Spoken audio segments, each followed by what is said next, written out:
நீங்கள் உங்கள் வாழ்க்கையில் நடக்கிற எல்லா சம்பவங்களும், உங்கள் கண்களால் காண்கிற சம்பவங்கள், உங்கள் காதுகளில் கேட்கிற சம்பவங்கள், உங்களுடைய மனதுக்கு வருகிற அந்த உணர்வுகளை நீங்கள் உங்களுடைய பிள்ளைகளுக்கு நீங்கள் என்ன செய்யணுமா, விவரித்து சொல்வதற்காக அதை உற்று பாருங்கள். தேவனே நான் உமதண்டையில்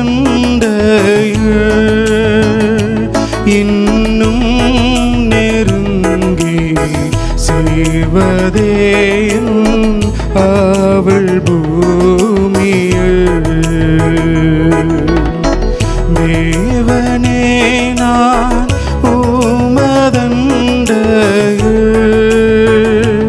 இன்னும் நெருங்கி செய்வதே அவள் பூமியில். மாவலிய கோரமாக மண் சிலுவை மீதினில் நான் கோவை தொங்க நேரிடினும் அவளாயும் அண்டை சேர்வே. தேவனே நான் உமதண்டையில் இன்னும் நெருங்கி செய்வதே அவள் பூமியில். கர்த்தருடைய பரிசுத்த நாமத்திற்கு மகிமை உண்டாவதாக. சங்கீதம் 48 கோராகின் புத்தருக்கு ஒப்புவிக்கப்பட்ட சங்கீத பாட்டு. கர்த்தர் பெரிய இந்த சங்கீதம் 48 சீயோனை குறித்து, தேவனுடைய ஆலயம் இருக்கிற சீயோனை குறித்து பாடுகிற மேன்மையான ஒரு பாடல், தேவனுடையதான மகத்துவத்தை குறித்து அதிகமாக இங்கே சொல்லப்பட்டிருக்கிறது. கர்த்தர் நம்ம தேவன் யாராம்? பெரியவராம். அவர் தம்முடைய நகரத்திலும் தமது பரிசுத்த பர்வத்திலும் மிகவும் துதிக்கப்படத்தக்கவராம். வட திசையில் உள்ள சீயோன் பர்வதம் வடிப்புமான ஸ்தானமும் சர்வ பூமியின் மகிழ்ச்சியுமாக இருக்குதா. அப்போ பொதுவாக அங்கேருந்து மேலே அந்த மலைக்கு மேலே ஏறுறவங்க வடக்கை பார்த்து மேலே ஏறுறாங்க. அந்த இங்கேருந்து வந்து மற்ற எல்லா பகுதிகளிலேருந்து வந்து, அதுவும் குறிப்பாக தெற்கு பக்கத்தில் அந்த வடக்கு பக்கத்துலேருந்து இருக்கிறதான அவர்களும் வரும்போதெல்லாம் திரும்ப வந்து எங்கே ஏறுறாங்க, எங்கே போகும்போது எப்படி பார்க்குறாங்களா, வட திசையில் உள்ளது அப்படின்னு ஒரு வார்த்தை சொல்கிறாங்க. வடக்கே இருக்குது அந்த சீயோன் மலை அப்படின்னு ஒரு வார்த்தை. இன்னொன்று சொல்லுகிற ஒன்று, இங்கே வடதிசைங்கும்போது அண்ட சராசரங்கள்லேயும் வடதிசை அப்படிங்கிற ஒரு விதமான ஒரு கருத்தும் உண்டு. அண்ட சராசரங்கள் ஒருத்தர் சொல்லும்போது, இதை பொறுத்து சொல்லும்போது சொன்னார், பரலோகம் எங்கே இருக்கும் கேட்கும்போது வடதிசையில் இருக்குன்னு இந்த வசனத்தை வச்சு அவர் சொல்கிறார். அதுக்கு அவர் சொல்கிறதான காரணம் என்னன்னு கேட்டால், ராத்திரி ஒரு நல்ல ஒரு நட்சத்திரங்கள் நிறைய இருக்கிறதான ஒரு காலகட்டத்தில் பார்த்திங்கன்னா எல்லா பக்கத்துலேயும் நட்சத்திரங்கள் அதிகமாக இருக்கும். ஆனால் வடக்கு பக்கத்தில் மாத்திரம் நட்சத்திரங்கள் குறைவாக இருக்கும். அங்கே தான் அதுதான் அப்படின்னு சொல்லி பார்ப்பாங்க. எல்லா விதமான அதாவது காம்பஸும் திசை காட்டியும் வடக்கு நோக்கி தான் இருக்கும். எல்லா மேப்பு போடுறதும் வடக்க மேலே வச்சு போட்டிருப்பாங்க. அதனால் தேவனுடையதான வாசஸ்தலம் வடக்கே இருக்குது அப்படின்னு இதை வச்சும் சில வார்த்தைகளை சொல்கிறவங்களும் கருத்து சொல்கிறவங்களும் இருக்காங்க.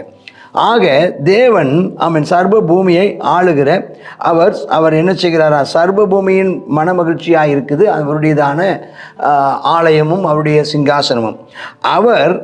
அது மகாராஜாவின் நகரம், மாவுலக அகில உலக ராஜாவாகிய நம்முடைய தேவனாய கர்த்தரும் இரட்சகருமாய் இயேசு கிறிஸ்து மகாராஜாவாக இருக்கிறார். அவருடைய நகரம் அப்படின்னு சொல்றது. அது சீயோன், அது பரம சீயோனையும் குறிக்கும், அது எருசலேமில் இருக்கிறதான சீயோன் மலையையும் குறிக்கும். சரி, அதன் அரண்மனைகளிலே ஆண்டவர் உயர்ந்த அடைக்கலமாய் அறியப்பட்டிருக்கிறார். அப்போ அந்த ஆலயத்தை அது எல்லாருக்கும் அடைக்கலம், என்னுடைய வீடு சகல ஜனங்களுக்கும் ஜெப வீடு என்னப்படும் அப்படின்னு சொல்கிறப்ப, அப்போ அங்கே ராஜாக்கள் கூடி கொண்டு வந்து எல்லா ராஜாக்களும் அவர்கிட்ட வருவாங்க. எதுக்குன்னா கப்பம் கட்டுவதற்கு வருவாங்க. எல்லா ராஜாக்களும் அவருக்கு காணிக்கை செலுத்த வருவார்கள். எல்லா ராஜாக்களும் அவரை பணிந்து கொள்ள வருவார்கள். ஸ்தோத்திரம். அதே சமயம் அவருடைய பயங்கரமானதை கண்டு அநேகர் பயந்து, ராஜாக்கள் பயப்படுவார்களாம், நடுக்கம் கொள்வார்களாம்.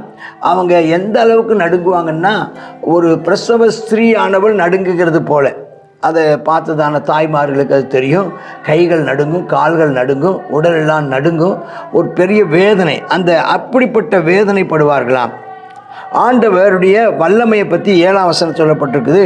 அவர் தர்சீசின் கப்பல்கள் அந்த காலத்தில் மிகவும் ரொம்ப பிரபல்யமாக, ரொம்ப பொருளாதாரத்தில் உயர்ந்து இருக்கிற பண செழிப்பில் இருந்ததான ஒரு பட்டணம் தர்சீஸ். அந்த கப்பல்களையே ஆண்டவர் நினைச்சுகிறாரா, உடைப்பாராம்.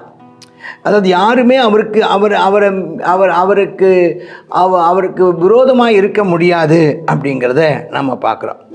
அங்கே என்ன பார்க்குறாங்கன்னா, தேவனுடைய நகரமாகிய சேனையுடைய கர்த்தரின் நகரத்திலே அதை கண்டோம். எதை கண்டோம்? அவருடைய வல்லமையை கண்டோம், அவருடைய பயங்கரத்தை கண்டோம், அவருடைய மகிமையை கண்டோம், அவருடைய மகத்துவத்தை கண்டோம், அவருடைய பராக்கிரமத்தை கண்டோம், அவருடையதான சர்வ வல்லமையை கண்டோம், அவருடைய ஞானத்தை கண்டோம், அவருடைய அன்பை கண்டோம், அவருடைய உண்மைத்துவத்தை கண்டோம், அவருடைய நீதியை கண்டோம்.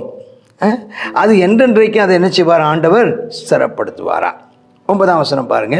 தேவனுடைய ஆலயத்தின் நடுவிலே நாங்கள் நின்று கிருபையை சிந்தித்து கொண்டிருக்கிறோம்.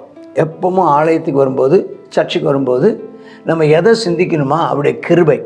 எங்களை பிறந்த நாள் முதல் இந்த நாள் வரை ஒவ்வொரு நாளும் அதை சொல்லணும்.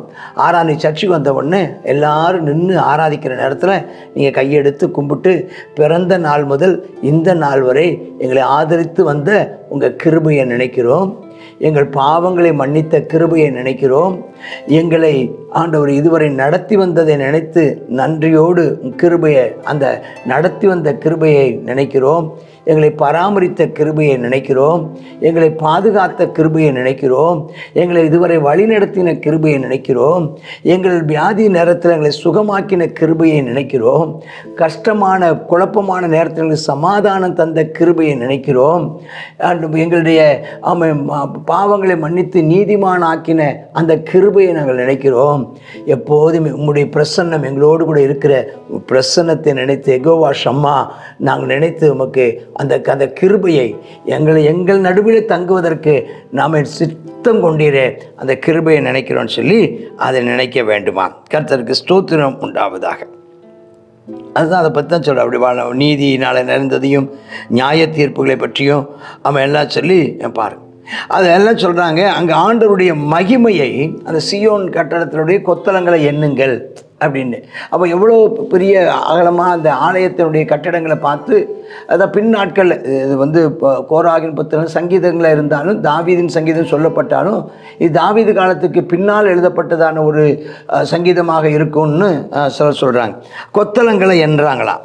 அவ்வளோ பின்வரு சந்ததிக்கு விவரிப்பதற்காக அலங்கத்தை கவனித்து பாருங்கள். கர்த்தருடைய வசனம், தேவனுடைய பாதுகாப்பு வசனங்களையும் அவருடைய வாக்கு தத்தங்களையும் உடன்படிக்கை வார்த்தைகளையும் நம்முடைய தலைமுறைக்கு சொல்லுங்கள்.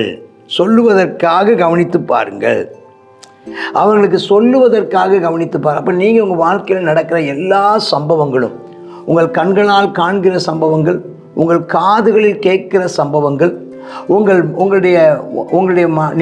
உங்களுடைய மனதுக்கு வருகிற அந்த உணர்வுகளை நீங்கள் உங்களுடைய பிள்ளைகளுக்கு நீங்கள் என்ன செய்யணுமா? விவரித்து சொல்வதற்காக அதை ஒற்று பாருங்கள். சொல்லிட்டு தேவனுடைய மகிமையான ஒன்று இந்த இதில் நம்ம கற்றுக்கொள்வதும் பெற்றுக்கொள்வது என்னென்னா, அந்த 14ஆம் வசனம் முக்கியம். இந்த தேவன், எந்த தேவன்? இந்த வடதிசையில் உயர்ந்திருக்கும் தேவன், மகாராஜாவாகி தேவன். ஆமென், ஸ்தோத்திரம். அன்பும் வல்லமையும் ஞானமும் உண்மையும் நீதியும், ஆமென், ஸ்தோத்திரம் நிறைந்த தேவன், எங்கும் நிறைந்த தேவன், ராஜாக்களுக்கெல்லாம் ராஜாவாக இருக்கிறவரும், ராஜாக்களுக்கு பயங்கரமாக இருக்கிறவரும், எல்லாரும் துதிக்கிற தேவனுமாய் இருக்கிறவரை, ஆமென், ஸ்தோத்திரம். அந்த தேவன் அவர் என்றென்றைக்கும் சதா காலங்களிலும் உள்ள நம்முடைய தேவன். அண்ட சராசரங்களை படைத்தவர் என்னுடைய தேவன். வானத்தையும் பூமியும் படைத்த தேவன் என்னுடைய தேவன். கண்களால் காண்கின்ற காண முடியாத அனைத்து ஜீவராசியும் படைத்த தேவன் என்னுடைய தேவன். அவர் என்னுடைய தேவன், அவர் மரண பரியந்தம் என்னை நடத்துவார், நான் அவரை விசுவாசிப்பேன். Amen, amen. God bless you. கர்த்தருடைய நாமம் பரிசுத்தப்படுவதாக. சங்கீதம் 48வது சங்கீதத்தில் தேவனுடைய மகத்துவத்தை குறித்து இந்த சங்கீதத்தில் நம்ம பார்க்குறோம். கர்த்தர் பெரியவர், அவருடைய நகரத்திலும் அவருடைய பரிசுத்த ஸ்தலத்திலும் அவர் மிகவும் துதிக்கப்படத்தக்கவராக இருக்கிறார். தெய்வம் பெரியவராக இருக்கிறதுனால அவர் மகிமைப்படுத்துகிறோம். வடதிசையில் உள்ளதான அந்த சீயோன், அவர் தேவன் குடியிருக்கிறதான, தேவன் வீற்றிருக்கிறதான அந்த இடம், அது வடிப்பமான ஸ்தானமாக, சர்வபூமியின் மகிழ்ச்சியாக, மகாராஜா உடையதான நகரமாக. ஆமேன். அந்த இடத்துல தேவன் உயர்ந்து இருக்கிறார் என்று சொல்லி அவருடைய பிரசன்னத்தினால எல்லா ராஜாக்களும் கலங்கி போயிடுவாங்க. அவருடையதான வல்லமையினால் தர்ஷீஸின் கப்பல்களை என்ன செய்கிறதான், உடைந்து போகிறதான். அவர் தன்னுடையதான ஸ்தானத்தை அவர் என்ன செய்கிறாராம், உறுதிப்படுத்துகிறார், உறுதியாக இருக்கிறாருங்கிறத நம்ம பார்க்குறோம். அவர் சர்வபூமியின் ராஜாவாக அறியப்படுகிறார். இந்த தேவன் என்ன ஜெயிக்க முடியல, சதா காலங்களில் நம்முடைய தேவனாக இருக்கிறார். நம்ம இந்த தேவனை நம்முடைய தேவனாக நம்ம கொண்டிருக்கிறபடியால் நம்ம ஸ்லாக்கியம் உள்ளவர்கள். இந்த உலகத்தில் தெரியாமல் அறியாமல் எதெல்லாமோ தேவன் கும்பிடுறாங்க. ஆனால் நமக்கு தம்மை வெளிப்படுத்தி தெய்வாதி தேவனை, ராஜாதி ராஜாவை, நாம் அந்த தேவனை, சர்வபூமியின் ஆண்டவரை, மிகவும் பெரியவராக இருக்கிற சர்வ வல்லவரை நாம் ஆராதிக்க நமக்கு கர்த்தர் கிருபை தந்தபடியால் அவருக்கு மகிமை செலுத்துவோமா. சதா காலங்களிலும் அரசாளுகிறவர், அவருக்கே மகிமை உண்டாவதாக. ஏசப்பா ஸ்தோத்திரம். கிருபை மிரக்க முடியாதான எங்கள் நல்ல பிதாவே, நீர் எங்களுடைய தேவனாக இருக்கிறீரப்பா. அப்பா உம்முடைய வலதுகரம் நீதியால் நிறைந்திருக்கிறதப்பா. அப்பா உம்முடைய நியாய தீர்ப்புகள் நித்திய நியாய தீர்ப்புகள் அப்பா. கர்த்தாவே ஸ்தோத்திரப்பா. அதை கேட்டு அப்பா சியோன் மகிழும் அப்பா. யூதாவின் ஜனங்கள் களி கூறுவார்களப்பா. கர்த்தாவே ஸ்தோத்திரம். இப்படிப்பட்டதான மகத்துவமுள்ள ராஜா எங்களுடைய தேவனாக இருக்கிறீரே, உமக்கு நன்றி. எங்களுக்கு உம்மை வெளிப்படுத்தி இருக்கிறபடியால் உமக்கு நன்றி செலுத்துகிறோம். நீர் கர்த்தா இந்த தேவனாக இருக்கிற ரட்சகர் அப்பா, எங்கள் தேவனாக இருக்கிறபடினால் முடிவு பரியந்தம் நாங்கள் உங்களை நம்பி இருக்கிறோம்ப்பா.